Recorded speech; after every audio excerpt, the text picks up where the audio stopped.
kepada jamaah konsorsium dari PT Zahida Nufus Indonesia dan PT Sahara Zumira Internasional yang insya Allah akan menjalankan perjalanan ibadah umroh plus Jordan dan Aqsa-nya bersama kami. Kami ucapkan banyak-banyak terima kasih kepada bapak-bapak dan ibu-ibu yang sudah mempercayakan perjalanan ibadah umroh plus Jordan dan Aqsa-nya bersama kami. Insya Allah kami semua akan semaksimal mungkin memberikan pelayanan yang terbaik kepada bapak-bapak dan ibu-ibu agar perjalanan ibadah umroh plus Jordan dan Aqsa-nya berjalan dengan lancar tanpa suatu halangan apapun. Sedikit informasi yang ingin saya sampaikan kepada seluruh jamaah konsorsium. Alhamdulillah, dari setoran umroh Bapak dan Ibu ada sedikit faedah sejumlah $50 yang insya Allah akan menjadi hak bagi anak-anak yatim di Pondok Pesantren Darul Aitam As-Sofi. Semoga rezeki yang Bapak Ibu salurkan ke pondok pesantren tersebut akan dibalas berpuluh-puluh bahkan berjuta-juta kali lipat oleh Allah Subhanahu wa Ta'ala. Amin ya rabbal alamin. Jadi mohon sebelum setelah Bapak Ibu dapat ini, Bapak Ibu fotokan, difoto dulu di handphone. Tapi kalau bisa jangan sampai hilang, ya. Nanti ini pas biru ini pas mau keluar ini diambil. Jika yang mau keluar dikasih ini. Ini ya Bapak Ibu untuk gambarannya ya. Nanti di-remind lagi Ustaz ya. Pas mau masuk LNG atau keluar LNG di-remind lagi, ditanyakan mohon disiapkan visanya. Dan ini visa Jordan. Visa Jordan itu on arrival ya. Mungkin insya Allah sih aman ya untuk yang visa Jordan, kita tidak terlalu kondisikan. Nanti kita dapat hanya stempel seperti ini. Nah itu nanti tour leadernya turun ikut sama petugasnya, hanya pakai tag aja, habis itu balik dari petugas. Nanti dapat ini sama tour guide-nya. Nah di sini ini saya bilang alumni border seperti ini fotonya untuk gambar Bapak Ibu ya. Dari sini ke imigrasinya kurang lebih mungkin ya 100 meteran. Nah di sini Bapak Ibu kalau ini biasanya kita nunggu nih di bisnya, jangan sampai foto-foto begini. Ini saya ambil dari internet aja Bapak Ibu ya. Iya, seperti ini landingnya. Jadi kalau misalnya keluarnya masuk dari aman keluar aman, kita pakai LNG border. Tapi kalau ini ada tabel border itu kalau Bapak Ibu dari Egypt, ya keluar masuk Egypt, keluarnya LNB, itu ada program seperti itu. Atau dari LNB keluar tabel border. Wajib sebagaimana wajibnya haji, manis tato ilaihi sabila, tapi bagi yang mampu. Dalam hal ini ada beberapa perbedaan pendapat di kalangan ulama. Ada ulama yang menyebutkan sunnah muakkadah saja, seumur hidup sekali itu sunnah muakkadah saja. Itu dari kalangan mazhab Maliki dan kalangan mazhab Hanafi. Karena kita mendapatkan kemuliaan. Kalau tadi di Masjidil Aqsa, kita kan ke Masjidil Aqsa dulu nih. Masjidil Aqsa kita dapat keutamaan berapa kali lipat? Berapa? Kurang tepat? Jadi kalau nih kita hitung dari Mekah dulu, Masjidil Haram berapa? 100.000. Bapak Ibu, di Mekah, di Masjidil Haram depan Ka'bah kita sholat di sana, pahalanya dikalikan 100.000 kali lipat. Begitu sampai di Madinah, kata Nabi, Masjid hada, masjidku ini kita dapat berapa? 1.000 kali lipat pahala yang kita sholat di Masjid Nabi Madinah, Masjid Nabawi. Tapi kalau di Masjidil Aqsa itu kita dapat 500 kali lipat. Ada juga ulama yang menyebutkan, mengambil dari dalil, mendapatkan seperti 4 kali sholat di Aqsa. Jadi 4 kali sholat di Aqsa baru dapat pahala yang sama di Masjid Nabawi. Artinya 250 kali lipat. Pokoknya ini 3 masjid yang utama ini adalah betul-betul 3 masjid yang disarankan untuk kita bepergian. Dan alhamdulillah bepergian kita kali ini kita akan mendapatkan ketiga-tiganya masjid yang mulia, di mana di tempat-tempat itulah kita mendapatkan pahala yang berlipat ganda dari Allah Subhanahu wa Ta'ala. Di Masjidil Aqsa 500 kali lipat, di Masjid Nabawi kita dapat 1000 kali lipat, di Masjidil Haram kita dapat 100.000 kali lipat. Oleh karenanya Bapak Ibu, kita sampai di Madinah, di Masjid Nabawi ini, di mana di tempat inilah jasad yang mulia Nabi Muhammad SAW dimakamkan. Alhamdulillah kita ke Masjid Nabawi dulu, baru nanti umroh di Masjidil Haram. Wa mimbarin Allah min riyadil jannah. Antara kamarku, rumahku dengan mimbarku itu adalah Raudhah min riyadil jannah, taman surganya Allah Subhanahu wa taala. Satu-satunya taman surga yang udah ada di dunia. Jadi siapa yang berkesempatan menampakkan kakinya dalam taman surganya Allah yang ada di dunia, insya Allah itu isyarat kita akan menampakkan langkah kaki ke surganya Allah Subhanahu wa taala. Amin ya rabbal alamin. Jadi batasnya kalau sebelah kirinya adalah kamarnya Nabi yang sekarang menjadi makamnya Nabi, karena Nabi dimakamkan di mana tempat dia tidur. Tuh Bapak Ibu. Jadi nanti kita di Yerusalem, kita juga akan di Hebron, itu kita akan menjumpai makam Nabi Yunus, makam Nabi Ibrahim, makam Nabi Ishak, makam Nabi Daud.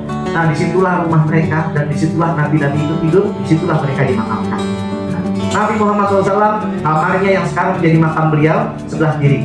Nah batasnya adalah ini mimbarnya Nabi nih, mimbarnya Nabi ketika Nabi khotib Jumat. Beda mimbar dengan mihrab. Ya, mihrab itu tempat imam, mimbar tempat khatib Jumat. Sekarang dibuat dari kerajaan Utsmaniyah dibuat tinggi. Kalau dulu cuma 3 anak tangga. Nah disinilah batasnya. Dari mulai sini sampai kamarnya Nabi itu adalah Raudhah min riyadil jannah. Tapi ini area sebelah kanan dari mihrab ini masih dibuka sama pemerintah Saudi.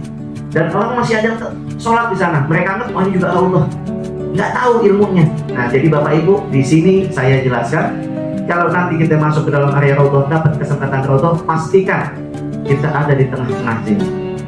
Di dalam tiang nggak boleh lebih dari tiang depan, nggak boleh lebih dari tiang keempat yang ada ukiran teratai, dan juga nggak boleh lebih dari mimbar.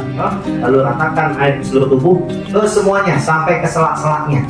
Sampai ke seluruh tubuh, maka sah mandinya.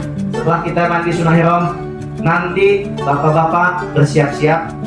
Sebelum kita ke mikot, kita sudah gunakan yaitu kain ihram kita. Nanti di penghujung nanti saya contohkan bagaimana cara menggunakan pakaian ihram.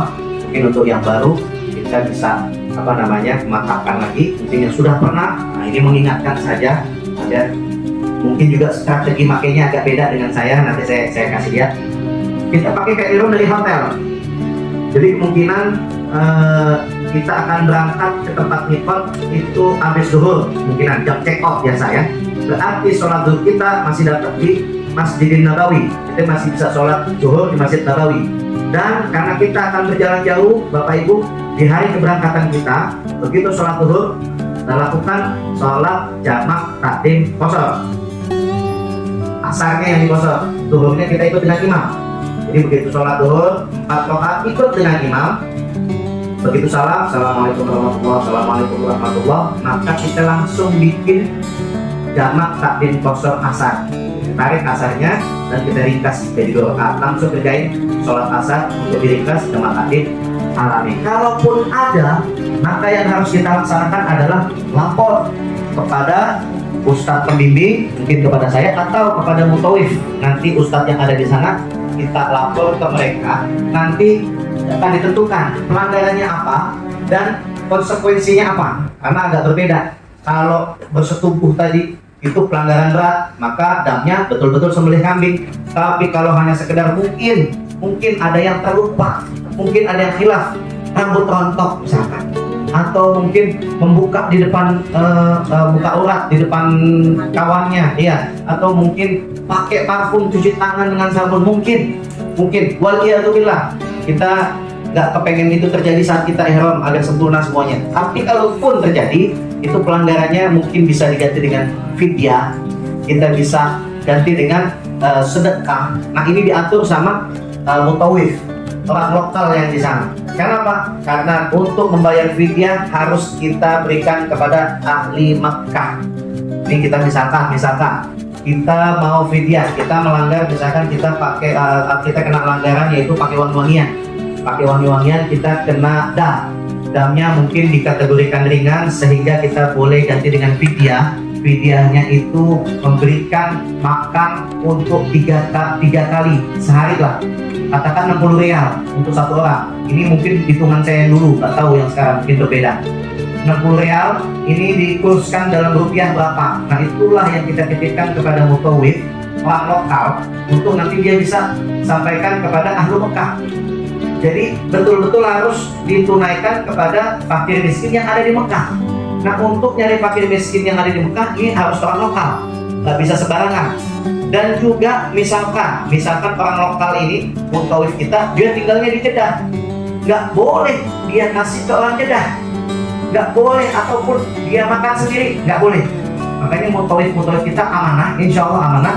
Mereka akan melaksanakan pembayaran sedekah itu, fidyah itu betul-betul dilaksanakan di tanah haram di Mekah itu. Kalau sentuh dengan lawan jenis tanpa syahwat, tapi ada catatannya. Apa tuh? Kita juga harus ikutin bagaimana wudhunya. Jadi kalau bedanya wudhu di Imam Syafi'i sama wudhu di Imam Hanafi itu ada perbedaan. Yang paling mencolok adalah ketika di rambut. Kalau Imam Syafi'i, Imam Syafi'i kita wudhu begitu sampai di rambut, cukup kita basuh sedikit sah. 3 kali kita basuh kepala, set jambulnya doang gitu, sah. Atau jampangnya, sah. Ibu-ibu pakai jilbab, pakai kerudung, nggak mau repot, tinggal ambil wudhu, masukin tangannya ke dalam, 3 kali sah menurut Imam Syafi'i. Tapi batal ketika bersentuhan dengan lawan jenis ataupun bersentuhan dengan suami atau istri.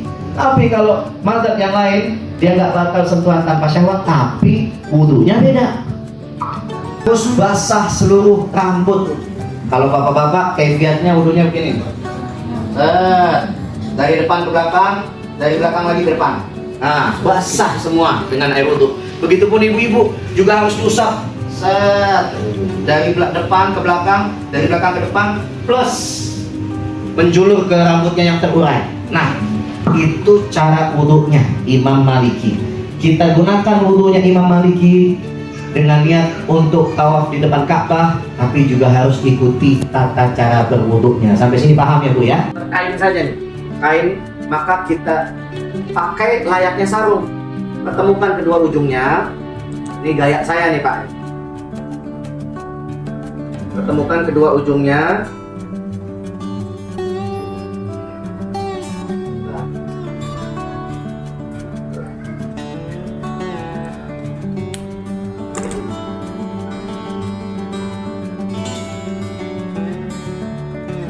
Ya, pertemukan kedua ujungnya begini nih, lalu kita lipat kayak mau pakai sarung.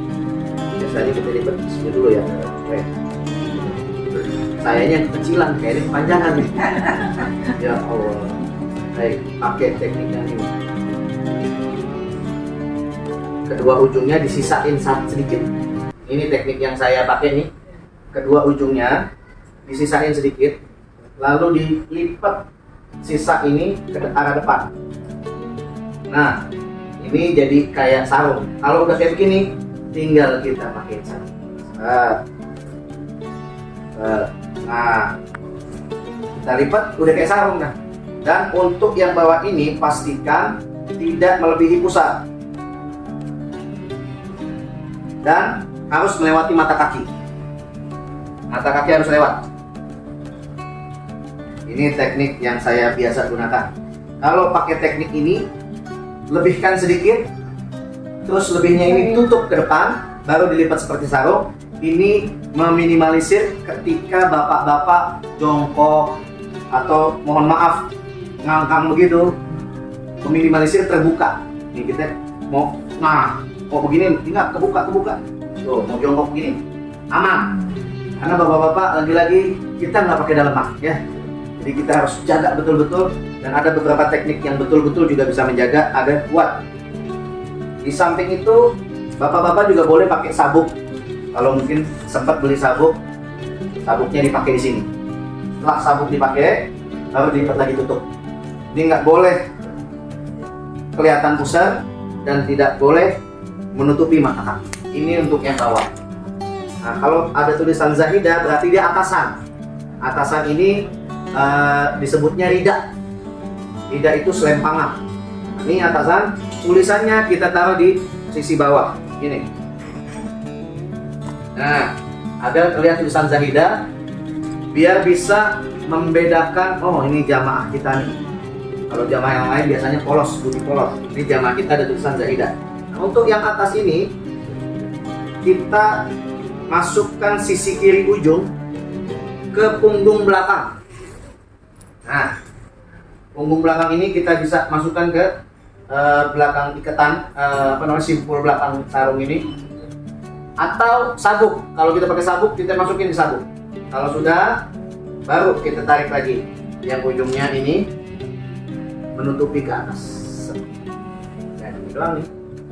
Ini selempang. Tuh. Ini gaya biasa. Ini gaya biasa. Kalau ada gaya yang lain lagi, misalkan kita mau tawaf, kayak tadi tawaf itu sunnah ittiba. Ittiba itu membuka bahu kanan. Maka kainnya kita selempang di bawah ketiak kanan, ini diselempang lagi ke atas. Ini ketika kita tawaf, khusus tawaf. Setelah sa'i sudah boleh tutup lagi. Sholat sunnah tawaf sudah boleh tutup lagi. Kalau teknik lagi yang saya gunakan biar nggak ribet, ini ada lagi teknik untuk atasan. Ini masukin ke dalam biar kayak kimono. Ujung ini kita tarik ke dalam sini. Nah, kita tarik ke dalam sini, dan ujungnya yang ini yang sudah ada tarik, sambutkan lagi ke punggung belakang. Jadi udah kayak pakai baju kimono. Tuh, itu untuk bapak-bapak. Nanti kalau misalkan tawaf bagaimana Ustaz? Gampang, tinggal kita tarik lagi ujungnya, keluarin tangan kanan kita. Ini masukin lagi ke dalam, tarik lagi ke belakang. Ke belakang punggungnya. Nah, ini gaya kimono. Jadi kita agak dimudahkan. Nah, ini tuh. Ini kalau lagi tawaf. Selesai tawaf 7 putaran, masuk ke belakang makam Ibrahim untuk sholat sunnah, kembalikan lagi ke normal, masukin tangan, ya, jadiin kimono lagi. Nah, sampai sini paham Pak ya? Kalau abang paham nih. Nah, ini lakal manufaddala bi rahmatika nas'al wa bi jahi nabiyyika natawassal ya muhawwil al-ahwal hawwil halana ila ahsanil hal. Allahumma barik lana fi safarin hadha bi rahmatika ya arhamar rahimin. Rabbana taqabbal minna innaka antas samiul alim wa tub alaina innaka antat tawwabur rahim. Rabbana afrid alaina sabran wa tsabbit aqdamana wansurna 'alal qawmil kafirin. Rabbana la tuzigh qulubana ba'da idh hadaytana wa hab lana min ladunka rahmatan innaka antal wahhab. Rabbana atina fid dunya hasanah wa fil akhirati hasanah wa qina adzabannar. Wa sallallahu ala sayyidina Muhammadin nabiyil ummi wa ala alihi wasallam bi fadli subhana rabbika rabbil izzati amma yasifun wa salamun alal mursalin walhamdulillahi rabbil alamin.